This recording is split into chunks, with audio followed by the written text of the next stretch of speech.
இப்போ எதுக்கு வந்து சுவாமிக்கு வட வீரி சுப்பிரமணியர்னு பேர் வந்துச்சு ஐயா? திருவண்ணாமலையில வடக்கு திசை, வடக்கு திசை என்றாலே குபேரன் வாழும் திசைன்னு சொல்லுவாங்க. சரிங்க ஐயா. அதனால இந்த முருகர் வந்து வடக்கு திசையில் கீழே அமைந்திருக்கிறார்.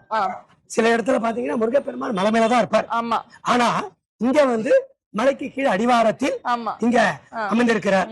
இது வந்து அருணாச்சல புராணம் தோன்றதற்கு முன்னாலே பழைய கோவில்.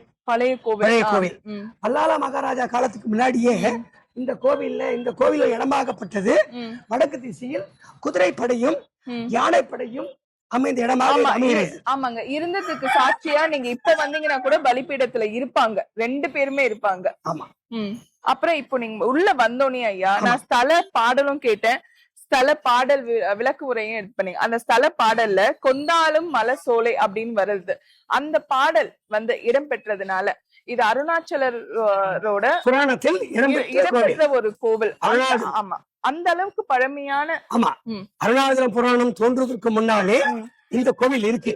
அதனாலதான் அண்ணாமலையாருக்கு அருணாச்சல புராணம் எழுதின காலத்துல இந்த கோவில் இருக்கிறதுனால அருள்மிகு, அதாவது வடவீதி சுப்பிரமணியரை பத்தி அருணாச்சல புராணத்தில் வடக்கு திசையில் அமைந்த பெருமான் சொல்லிட்டு அந்த பாடலை இருக்கு.